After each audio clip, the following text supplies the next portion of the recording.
me. Yeah, Yeah, we already did.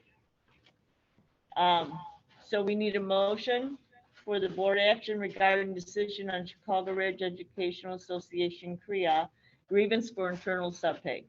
Need a motion.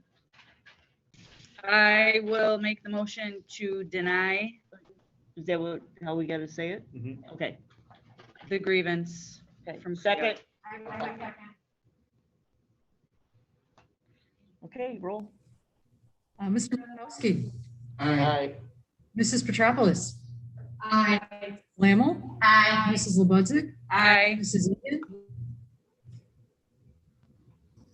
Aye. Ms. Joy, Aye. and Mrs. Salzer. Aye. Okay. What? Approval of the consent agenda for the minutes closed and open session on June 2nd of June. So we need a motion. I'll make a motion to approve the consent agenda. Second. I'll second the motion. Okay, Mrs. Lammle, Aye. Mr. Milkowski, Aye. Ms. Joy, Aye. Mrs. Petropoulos, Aye. Mrs. Lebudzik, Aye. Mrs. Egan, Aye. and Mrs. Salzer. Aye.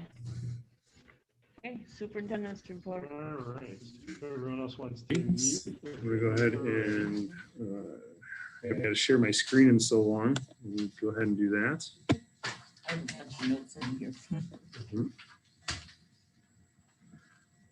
Well, good evening, everyone. Officially, our one board meeting in July, which is usually a very laid back meeting and kind of voting on a few things. And when the agenda went out on Friday, we assumed it was going to be not a lot of things to talk about in terms of this upcoming school year. But as they like to do on Friday afternoon, the CDC came out with their updated guidance, as well as the IDPH, which officially adopted those. So we're just going to go ahead and go through what the guidance is right now. I'll answer any questions that you might have. We will not be voting on anything tonight. Again, this just came out. But I wanted to make sure everyone is informed of exactly where we're at. So the IDPH adopted the CDC guidance, and there is a lot of stuff on here. But I think a couple things that are really important to know. The CDC recommends that masks should be worn indoors by all individuals who are not fully vaccinated over the age of 2. Schools maintain at least 3 feet of physical distance between students within classrooms, combined with indoor mask wearing by people who are not fully vaccinated to reduce transmission. And they also say when it is not possible to maintain a physical distance of at least 3 feet, if that's going to hamper you from reopening, then you can pretty much ignore it and do the best you can. And I think that's the biggest difference that we are seeing in the guidance now. Is before they were very strict guidelines that you had to follow, or you could possibly face some type of penalty, and really, if someone came back and came after you, you would probably be at fault. Now, there's a lot more leeway that, yes, there are things that we are expected to do, mitigations that we are expected to put in place, but there is a lot more local control aspect right now. The other things that they say to continue to do is screening, testing for COVID, the ventilation, which we have been working with our architect for the last 1.5 years. I know we're getting air purifiers for every single classroom. So those are things we continue to do. The hand washing, respiratory etiquette, making sure people know kind of when they're sneezing, things like that. Staying home when they're sick, that's something we still need to encourage. I think people are over the fact that you show up to work sick because you're a warrior and that's what you're supposed to do. I think we're well past that by now. And also some type of contact tracing with quarantine and isolation. They end by saying many schools serve children under the age of 12. So that would obviously be Ridge Lawn and Ridge Central, who are not eligible for vaccination at this time. And they are emphasizing layered prevention strategies like masking, distancing, and testing to protect those who are not fully vaccinated. So that came out on Friday from the CDC. A couple hours later, IDPH and Illinois State Board announced that they are fully adopting everything that CDC says. So then on Saturday afternoon, we received an email from our state superintendent asking that the guidance that Illinois has fully adopted. It says masks should be worn indoors by all individuals who are not fully vaccinated. Consistent and correct mask use by people who are not fully vaccinated is especially important indoors and in crowded settings when physical distance cannot be maintained. Then it kind of keeps on going, and I highlight this because this is a huge change. It says, however, if school administrators decide to remove any of the prevention strategies, so that could be physical distancing, that could be testing, that could be mask wearing. If we remove any of the prevention strategies for their school based on local conditions, they should remove them one at a time and monitor closely. And then in parentheses, with adequate testing through the school and or community for any increase in COVID-19 cases. So that gives a lot more local control than we ever had before. And it really comes down to the local districts making decisions on what social distancing needs to look like, what testing could look like, and what mask wearing should look like. So that's the type of conversations we're going to have moving forward. So some key takeaways: in-person instruction is the #1 top priority. That has been made very, very clear.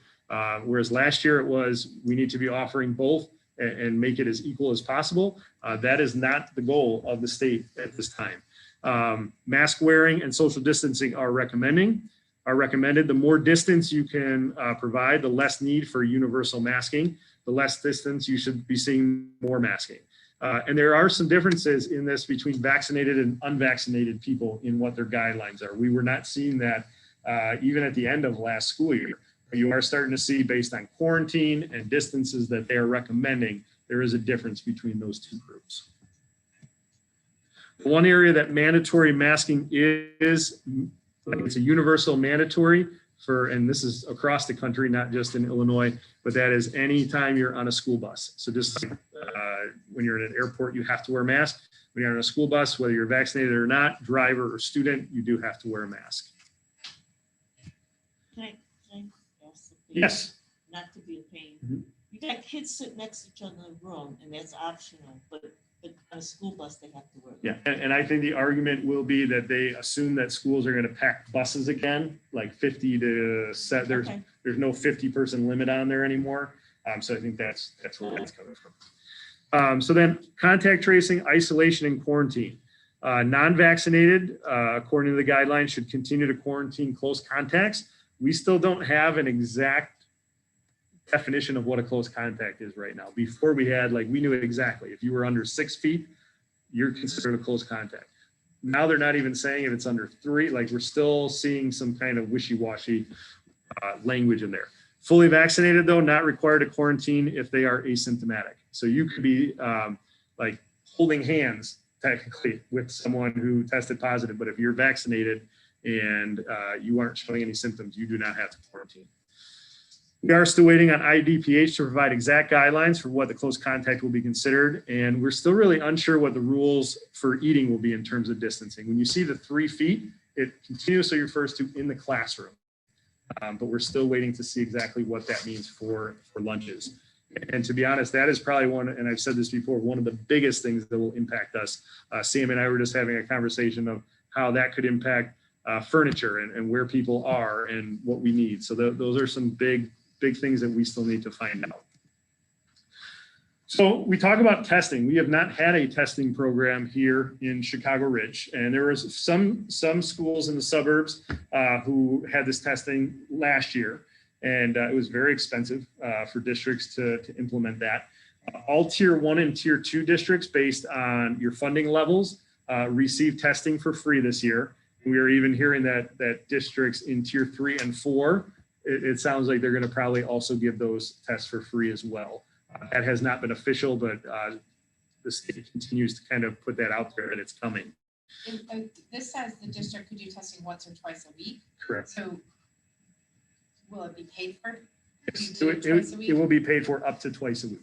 And so what that would look like is it's a saliva-based test where students, and this is something where I would suggest if we did it, made it where parents would have to sign the consent and it'd be optional, not as a requirement. But they would basically spit in a saliva tube that would get sent to the lab later that day. And they guarantee within 24 hours you will have the results. They said that they are seeing results closer to 12 hours, so somewhere between that 12 and 24 hours. And so it would be a third-party collection team. We would sign a $0 contract. That would go through the end of the calendar year, so through the end of December. They believe that they would continue that afterwards, but the contract right now is only through that time. And again, they would go to all 3 buildings. We wouldn't have to like bring kids from one building to the other. They would go to all 3. To me, the only drawback on this is that does take some time away from kids in the classroom. And I think we have to. My district did this and they did it at home. They brought their samples Okay. in. There was a collection bucket outside every classroom door. And they did not give that to us as an option, but that's something that I can definitely find out if that's an option to do something at home. The video that they shared with us, they had everything from a couple kids at a time going down to a gym, which I would not recommend, especially in the elementary schools, just let them wander down, to someone just the person going from class to class, anyone who's being tested, come out, test, go right back in. But I can definitely reach out and find out, are there other options like that to be able to do? So We're not talking about everybody. what's that? This is what some of the universities. have Yes, a been lot of, and this was requiring. actually developed by the University of Illinois, Yes. who throughout the entire year, I think they averaged like 1.8% positivity rate, which is pretty good on a It was college campus. mandatory. Yeah. It was mandatory testing. Um, Would the athletes, like at Finley, be required? And that's something you can require for people who are going to participate in any type of extracurricular activities. You can, if you want to, require them to take that test, knowing that like on a basketball court, they're going to be pumping and spitting and all over the place. So that is something that you can require. So do you want something like that, would that be twice a week? It wouldn't be every day, would it? No, it'd be twice a week. Yeah. So, But would that include vaccinated individuals? no, they do not want to test vaccinated Okay. individuals. So, and really, I think the big thing for me with this testing is it will allow schools to hopefully rule out COVID for people who are showing symptoms, which means kids are in the classroom more. And that to me is the most important thing. And it also hopefully, if you are a close contact and you need to get tested and get back in the classroom faster. So although I don't think all of our parents will sign up, I do think people want their kids in class and want to know if their kids are sick or not. So I do think we'll see people sign up. Takes out a ton of the middleman, calling the doctor, getting them in, taking time off work. Yes, yeah. Wait, but and is the then waiting quarantine so long. period different? So we are still waiting for guidance, whether it's still going to be 10 days or if it's going to be shorter. I was on a attorney call today, and one of the questions was, can we set our own quarantine? It's going to be 3 days. And they could not answer that question at this time. So and I'll talk about it in a little bit, but one of the reasons that I think this is important just to be informational tonight instead of voting on anything is we keep hearing that the state will update their FAQ, which now is going to probably be like 40 some pages. It started off as 9 and just keeps growing. But we are hearing that will come out sometime between July 20th and 24th. So I'm hoping August 1st, we'll see something. But we're also hearing that they might just leave it alone and say you're on your own. So we're just kind of in the wind right now. I would say if by August 1st we don't have anything, we have to make decisions the best we can. Thankfully, we start August 26th. I know a lot of other districts start a week, sometimes even 10 days before that. So I do think it was good for us to vote on that calendar to give ourselves almost a full extra week this year with this guidance coming out. If we test kids immediately, like somebody gets sick, and we test those close kids, close contact kids immediately, they literally could even By the next day. by the next I day, would- and then they're not out for 10 days. Correct. I think it's even been changed more recently than 5 days anyway. So, Yeah. But regardless, Yeah. they should be out, we can't have these kids out of school.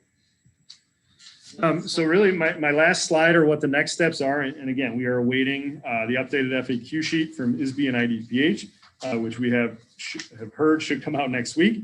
The local decisions will be need to made on testing. It sounds like most people are interested in continuing to explore the testing route. I would like, if we are going to go that route, I'd like to let them know within a couple weeks to have that set up right when school starts, if not a couple days before school starts, to get that first round of testing in. And I am excited for this part. No matter what, school resumes on Thursday, August 26th. Even like August 10th last year, we didn't know when we were going to be able to start school. So we are going to start school with a whole lot of kids here ready to learn. And that makes me really excited as an educator, as a parent. And I think, even though we're still going to have to deal with some of this, I think masks is going to be a huge thing that all districts have to talk about in the next couple of weeks. But no matter what, we're moving in the right direction. And that makes me really, really happy. And I think should make everyone happy. Tirza.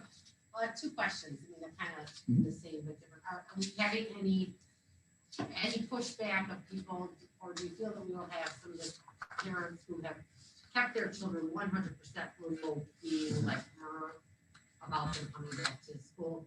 And how are we going to deal with that?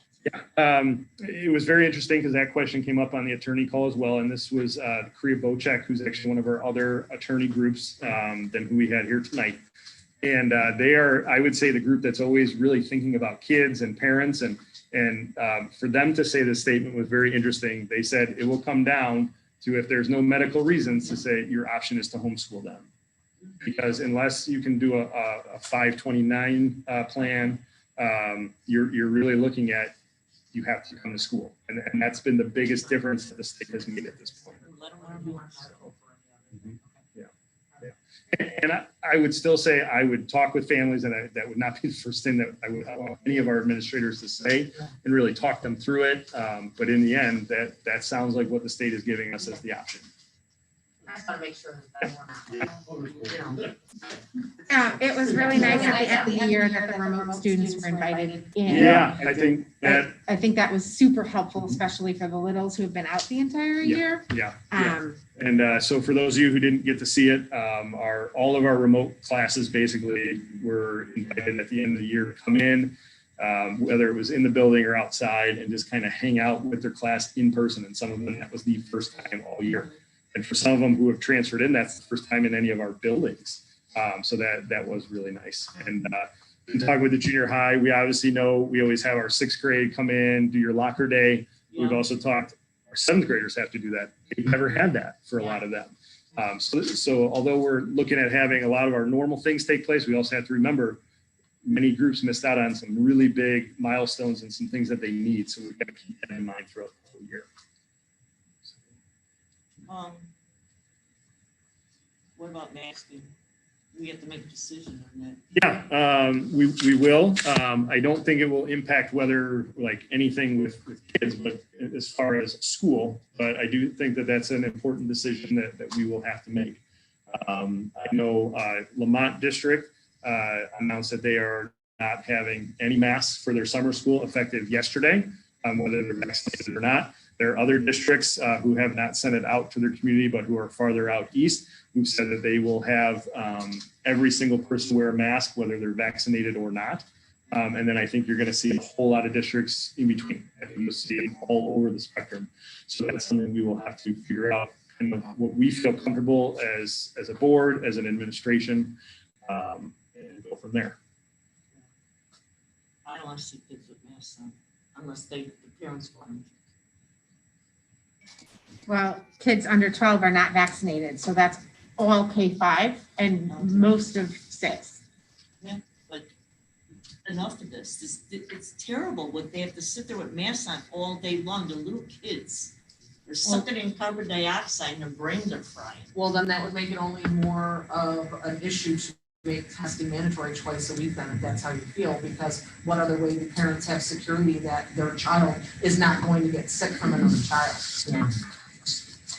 I don't know that we can make testing mandatory. I would think testing can be optional, but wearing masks at the elementary level should still be mandatory. They're the last ones you want to have. It's masks. still These little mandatory kids. in public for unvaccinated people.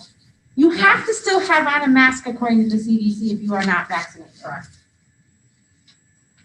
And right now, that Delta variant that's out there, it's picking and choosing. It knows you're vaccinated. It moves to the next person. Who do you think they're moving to?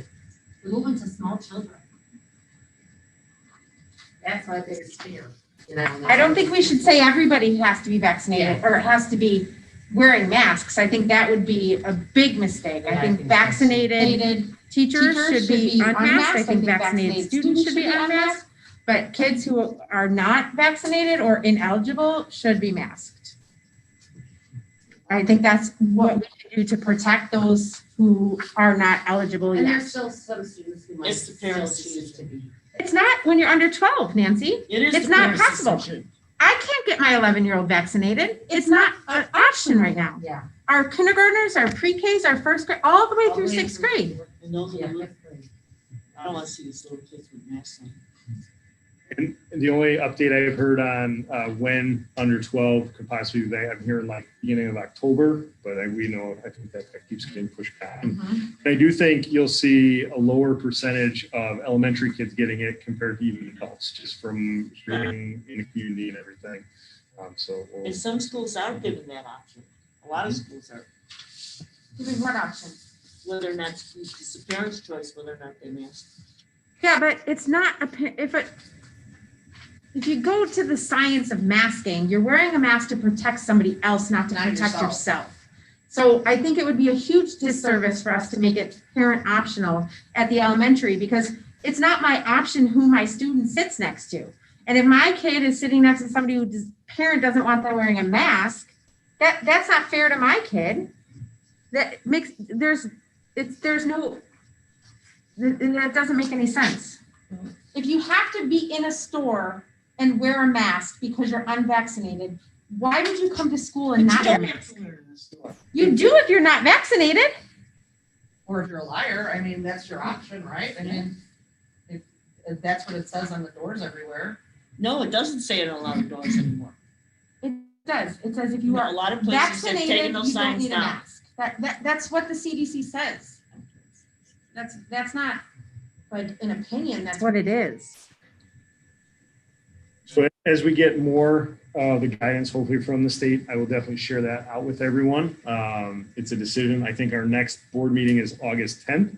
I don't know if we'll be able to wait that long. We'll have to kind of wait and see where we are at that point. But I will keep everyone informed. And I am going to plan on sending a letter out to the community tomorrow, just letting them know that we did receive this guidance, that we are still kind of waiting on some things to understand how that's going to impact our mitigation effects. But I want them to know at least that I'm sure a lot of the no stuff came out, but that we're at least looking at it for now. And I'm sure I'll get some questions and some phone calls, which I will answer the best I can. So. Well, I think too, with physical distancing, like people are just accepting that as the new norm, but it's not normal in an elementary classroom to be sitting any amount of feet apart from other classmates and not sharing and not coming together on the carpet or with a partner or in a group with 5 other people at a table. That's not normal. And that's what's become normal, and that is definitely going to have to continue if people are completely unmasked. And that's not fair to the learning environment.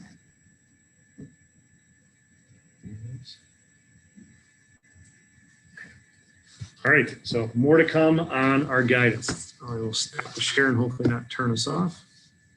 All right, next up, vacant positions and possible staffing needs. Our principals were very busy in making sure that they were getting their interviews in. We still have some areas that we are looking to fill. A lot in our student support services, which unfortunately is pretty normal at this time of the year. We have special ed teachers that we are looking for, one that would split their time between Central and Lawn. If you remember, we just added that position. And then we have paraprofessionals that we're looking for, as well as speech and language. So if anyone knows anyone in speech and language, we would absolutely love to sit down and talk with them because that is an area of high need. Pretty soon. Yeah. 6.3 is the renewal of short-term hiring authority for myself. This is something that happens every year, knowing that as we get closer to the year, we sometimes have emergency hires we have to do, and sometimes it's got to be done before the next board meeting. So what this does, this gives me the authority from the board, if you choose to allow me to hire someone, who will then be retroactively approved by the board at the next meeting. It really only takes place in the summer. It's not something that happens throughout the entire year. So next up is 6.4, strategic planning with Rjm Consulting.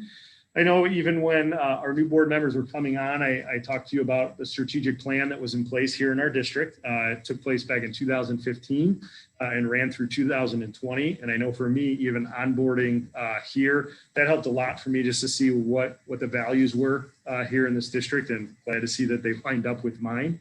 And so that was supposed to end in 2020 and move on to the next strategic plan. But I felt that the board wisely decided to kind of put a pause on it and continue with the current plan that was in place.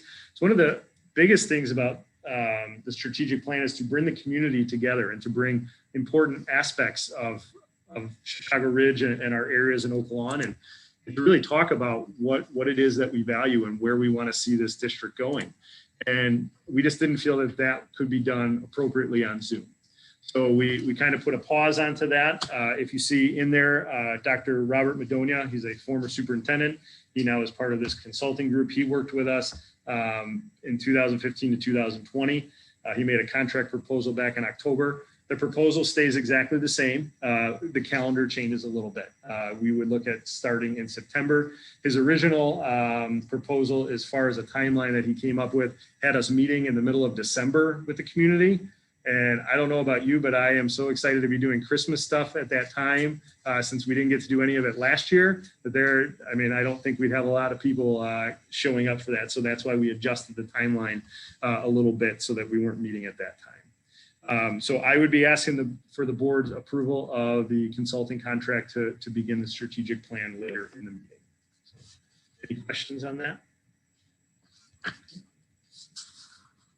All right. I'm going to turn it over to our chief school business official.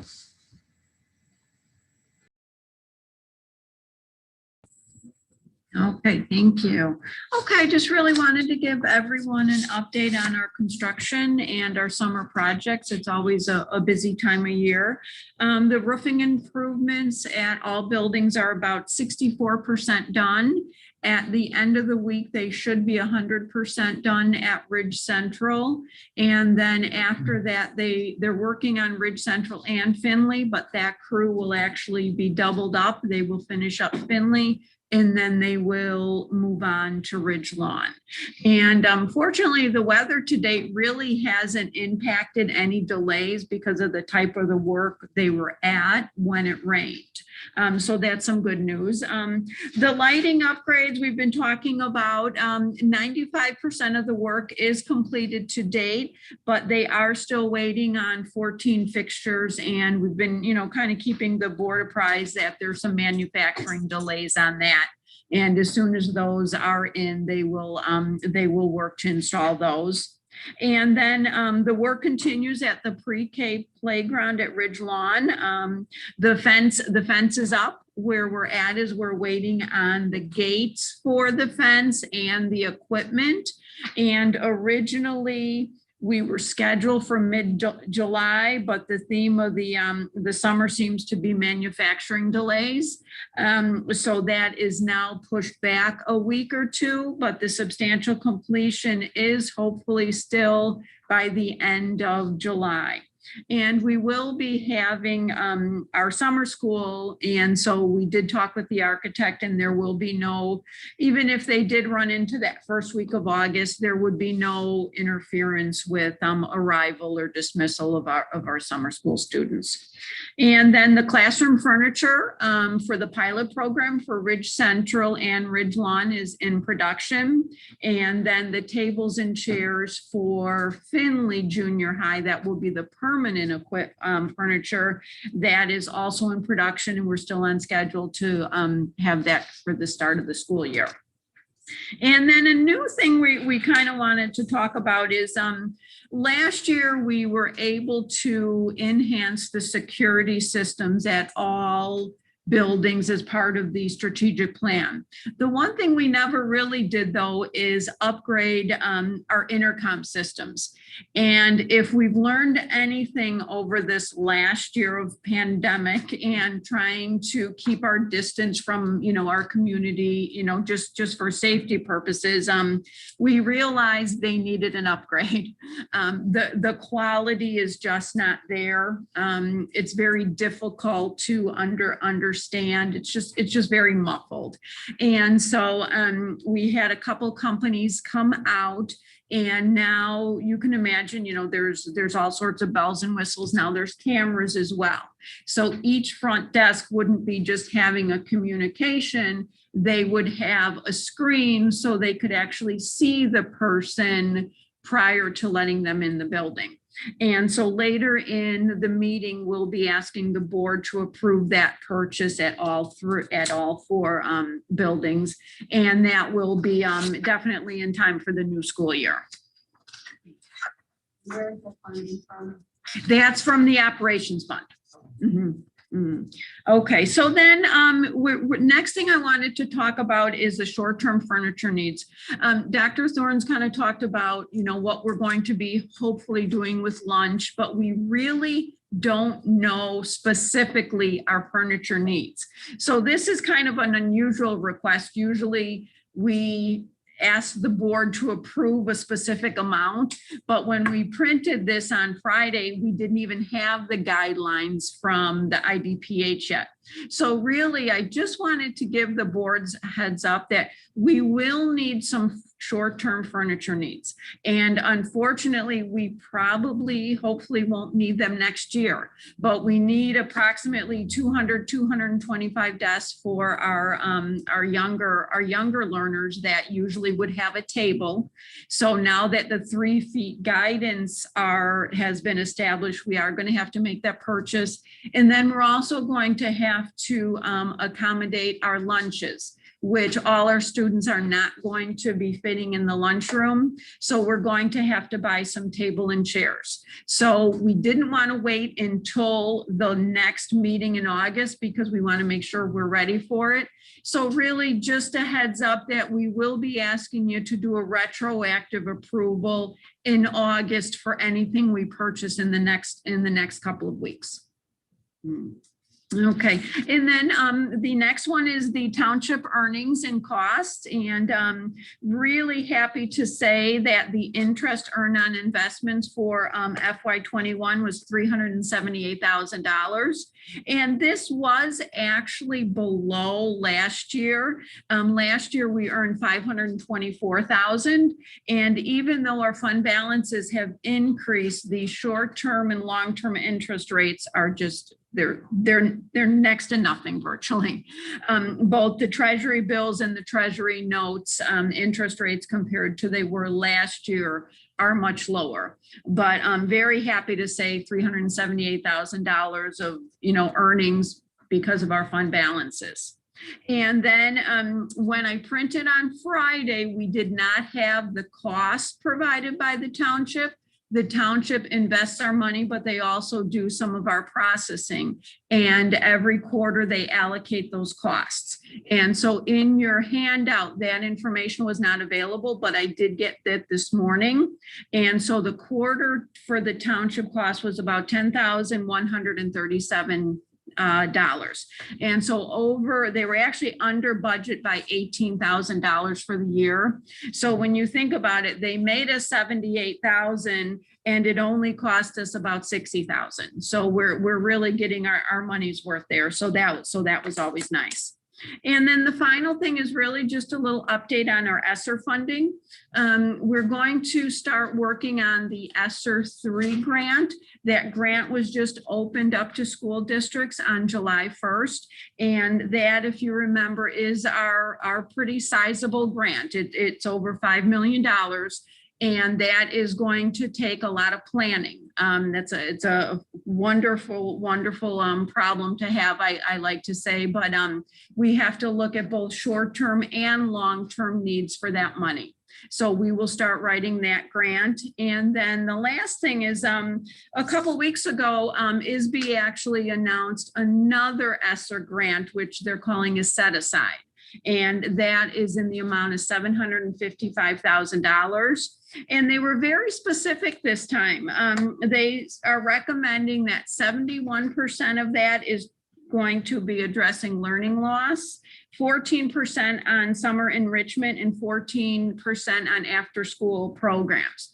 So what we have to do is we have to work with all our different grants and kind of the term they're using is braiding and blending all of these different grants. And if we do have any sort of expenditures that we would like to continue after the grant, we need to take into account the sustainability. Any questions on any of those issues? Okay, that's all I have. Thank you.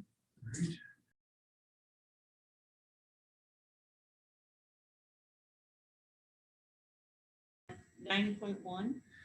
Yeah, so policies to be posted for a first reading. I know we have some board members here who have never gone through the policy process before, but legally what you need to do is you need to have it posted for a first reading so that everyone can kind of see what the policies are and we can talk about any questions that people have. Then you will have a posting for a second reading at the following board meeting for the regular meeting. If there have been no questions from the public and we feel that we are good to go with the policies at that point, then you can move to adopt them at that second meeting. There will be times that this is actually a pretty small update. What did they call it last year? The tornado or the tsunami of policy updates? We have found when the state has nothing else to do, they like to update policies and things for us to do. But again, this one is pretty benign overall. I'll just point out a couple. 2.10, it's finally allowing board meetings without a quorum physically present during a public health emergency. That's great because we've been doing it since March of last year. And from our understanding, it looks like he'll be lifting that July 24th. And then you're not able to do that anymore. So it's like, so that's the type of stuff that we approve. 2.240 is one that they recommended that we consult with the attorney because it discusses the words importing gender, and that can be a very hot button topic. But what it means in contracts is that simply that if it says male, it's covering both male and female. So it's like, it's so that they don't have to write both genders every single time throughout the entire policy. So that's really just saying that if you read and it says one thing, you're covering both. And our attorney said it's a very just common thing and that he would suggest that we adopt that. So it's just a specification, probably asterisk. In this policy, it will say that words importing gender, meaning that if in a policy in 2.80 instead says male, instead of having us to go back and change every single thing, that it covers both. So. And then the other one, if we drop down to 6.235, access to electronic networks, I think this is important. Basically saying the district network, anywhere district devices go, that covers the district network. And that's a big difference than the legal policies before, but especially if we're letting the students continue to take Chromebooks and things like that, it's a very important thing to have. And then 6260, really parents who believe instructional programs violate rights have a way to now officially like file a complaint instead of just coming to the board to complain. And those are things we do have to adopt. So again, these will go for a second reading at the next board meeting. And if nobody has any objections, we can go ahead and approve them at that time. All right. If nobody has any questions, we can move to 9.2. What's the assemblies and ceremonies one? 6.255. 6.2. Do you have it? I don't have, what would I have? Hold on. I don't know if I have it in here right now. Yeah, do you have one? Maybe you'll find it.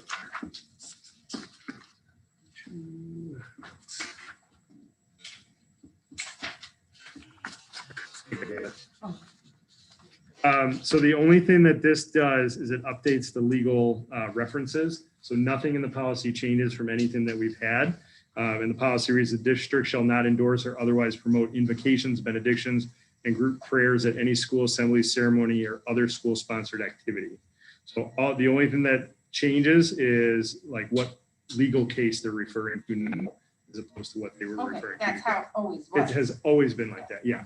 So usually when I highlight anything in the board packet, it's things that go beyond the legal references. So thank you, Laurie. Any other questions on the policies? All right, Nancy, I'm going to turn it over to you. Okay.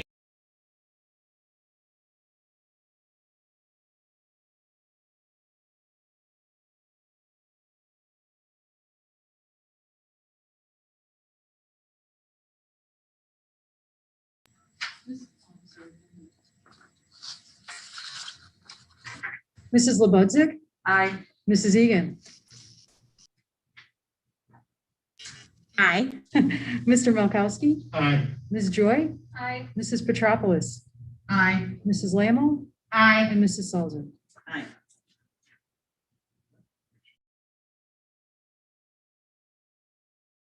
Done? Okay. 9.2, potential board action to renew Dr. Thorne's short-term hiring authority. Motion, please. I'll make the motion. Second. I'll second.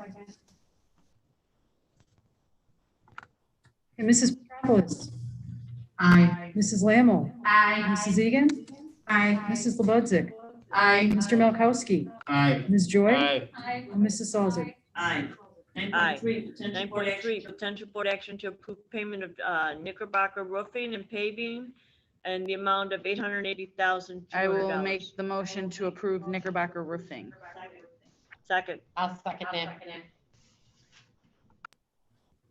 Mrs. Egan, Aye. Mrs. Lammle, Aye. Mrs. Labudzik, Aye. Mrs. Petropoulos, Aye. Ms. Joy, Aye. Mr. Malkowski, Aye. and Mrs. Salzer. Aye. 9.4, potential board action to approve payment to Team Real Incorporated in the amount of $46,063. Motion. I'll make the motion. Second. I'll second. Okay, Mr. Malkowski, Aye. Ms. Joy, Aye. Mrs. Egan, Aye. Mrs. Petropoulos, Aye. Mrs. Labudzik, Aye. Mrs. Lammle, Aye. and Mrs. Salzer. Aye. 9.5, potential board action to approve contract with Interstate Electronics Company, amount of $17,000. I'll make the motion.